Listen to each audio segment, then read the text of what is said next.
Dan Rivera at ang tunay na kasaysayan ni Annabelle. Si Dan Rivera ay isang paranormal enthusiast. Mahilig siya sa mga bagay na may kinalaman sa multo, espiritu at mga gamit na may sumpa. Isa siyang vlogger na nagsimulang maglibot sa iba't ibang sulok ng bansa, sinusubukang dokumentuhan ang mga nakakakilabot na kwento at paranormal activity. Pero isang araw, nagdesisyon siyang lumipad patungong Amerika para sa pinakamatindi niyang target, ang Annabelle doll. Ang Annabelle ay isang demonic doll na kasalukuyang nakaimbak sa isang espesyal na glass case sa The Warrens Occult Museum sa Connecticut, USA. Hindi ito ordinaryong manika. Ito'y kilala bilang isa sa mga pinakadelikado at sinumpang bagay sa buong mundo. Ayon sa kasaysayan, ang Annabelle doll ay unang dumating sa kamay ng isang estudyante sa nursing noong 1970s. Sa una parang ordinaryong manika lang ito. Ngunit makalipas ang ilang linggo, nagsimulang gumalaw ito ng kusa. Lumalabas sa iba't ibang kwarto, nag-iiwan ng mga sulat sa papel na parang dugo, ang gamit na tinta at minsan, tila may nagmamasid sa dilim. Nang pumasok ang mga paranormal investigators na sina Ed at Lorraine Warren, natuklasan nila na ang manika ay hindi inaalihan ng kaluluwa ng bata kundi ng isang demonyong nilalang na ginagamit lang ang anyo ng isang inosenteng bata para magtamo ng simpatiya at tuluyang makaposes ng tao. At ngayon, heto na si Dan Rivera. Gamit ang kaniyang koneksyon at pera, nagkaroon siya ng espesyal na permit para mabisita at madokumento si Annabelle sa mismong museo. Pero may isang bawal na malinaw na sinabi ng mga tagapangalaga. Huwag mong hahawakan ang manika. Huwag mong bubuksan ang glass case. Ngunit sa gitna ng kaniyang pag-video, tila nabuyo ng kaniyang kagustuhang makakuha ng viral content.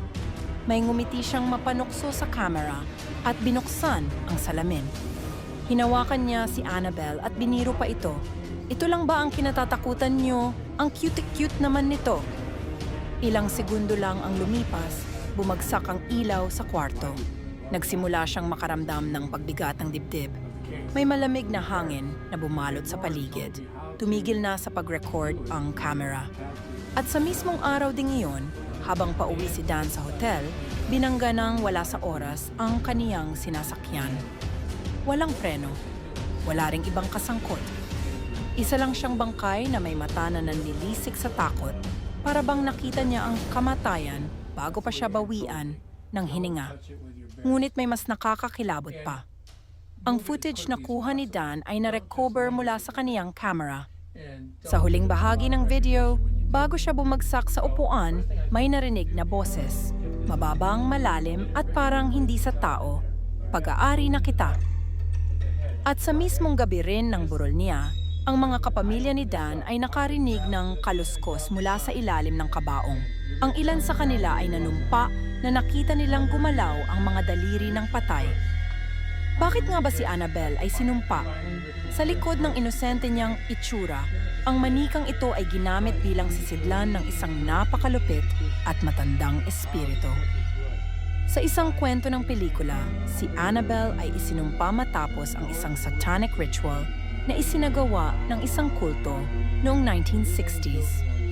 Ang anak ng mag-asawang Higgins ay pinaslang ng isang kultista at bago mamatay ang babae, isinumpa niya ang manika gamit ang kanyang sariling dugo. Simula noon, naganap na ang sunod-sunod na trahedya sa sinumang magmay-ari nito.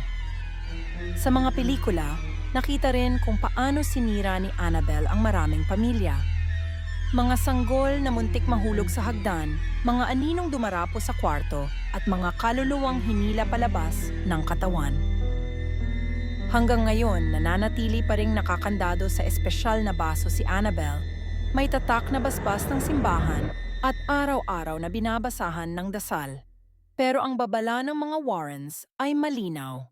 Walang sinumang dapat gagalaw sa manika, maliban kung gusto mong paglaruan ng impyerno.